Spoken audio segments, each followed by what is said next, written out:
If you find yourself with a camera in your hand and want to learn how to use it,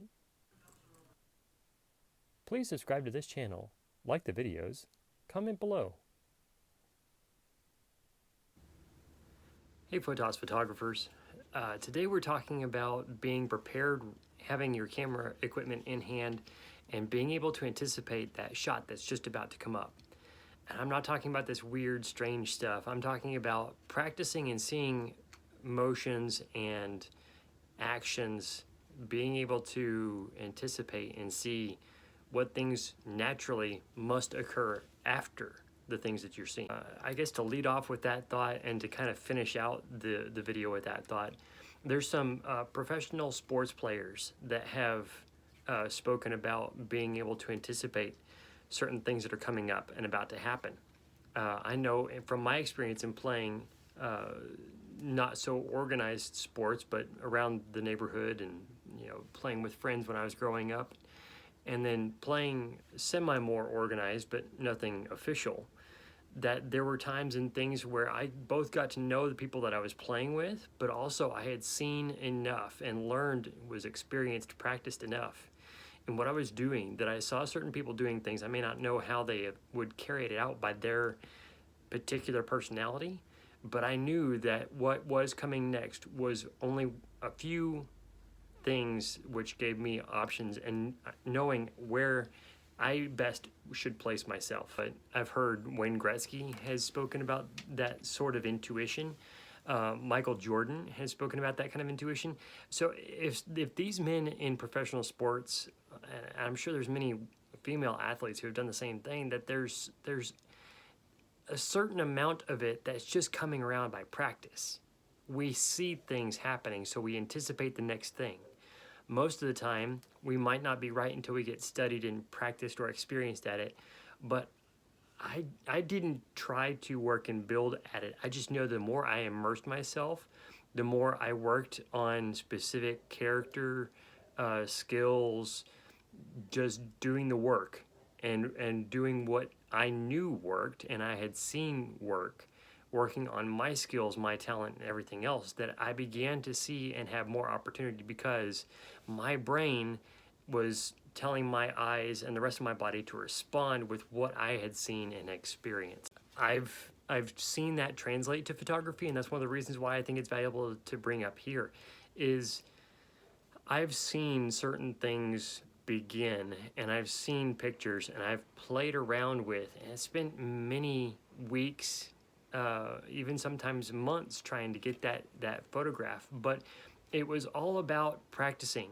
and trying and getting out there and being okay with failed attempts, because I was learning and I was training my eye to be able to catch that motion in enough time to be able to get that motion, or that not just a motion, but a candid shot. Talking about emotion and that sort of stuff, and all of this skill that we're learning and building it and leveling up with is all about selling our shot.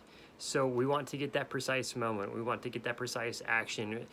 There's so many different things we want to make sure we get in our photograph. So let's take the style of shot, which is a candid shot. So it's a portrait, but we're not necessarily styling the person or the subject of the photograph.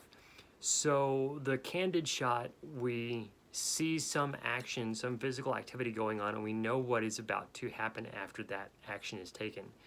So we know where we need to be, so we adjust there. Our camera is already prepared, it's in hand, so we raise it up. Now everything from our practice to having the equipment in hand is led to this very point we're talking about, and that point is being prepared. We are prepared, we know how, we know when, and it's all translated into effectively muscle memory, so that when our camera's in our hand, we snap just at the right moment and we get that, I say, irreplaceable shot. That's what we're looking for.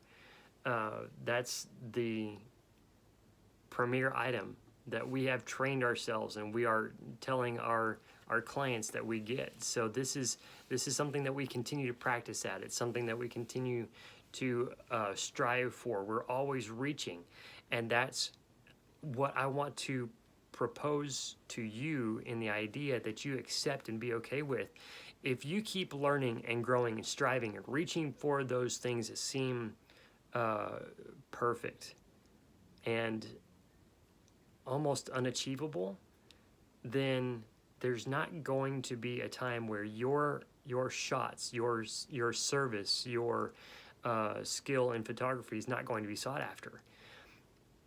It's the people that we see and think are so good, when they stop learning to do this and when they stop striving for being better and growing, that's when they kind of fall down from a quote-unquote star. It's sad to see, but yet you also begin to wonder, how did they get up to that point, and then how did they leave that point? This is encouraging myself, and I want to encourage you. Always strive to learn and grow more, and to get deeper into what you know, and to practice what you know better. The phrase I used to hear when I was studying music is, practice makes perfect. Somebody then told me, well, that's not true. What actually does make perfect is practice. Perfect practice makes perfect. And that's true. If you think about it mathematically, there's a way to figure out that equation, that you can't have perfect without practice and perfection together. Then you can just take the practice out and now you're left with perfect. However, the other side of it is, when in sports you practice and see the motions, the action, and the necessary parts of a piece of a play put together, you know what is there, what is lacking, and what needs to be filled in.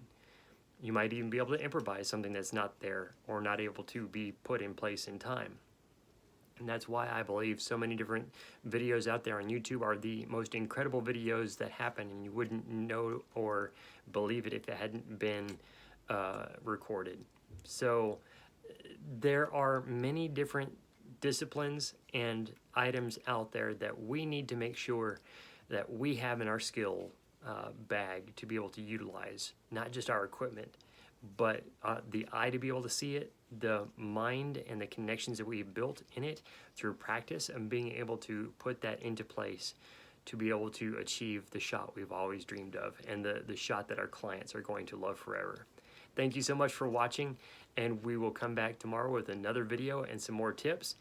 We thank you so much for watching, and look forward to your comments down below and the thumbs up with how this video content has aided and built you up as a photographer, and things that maybe this has reminded you of in your history. If you're not yet a subscriber, we would love to have you as part of our Photos family. Thank you so much. God bless.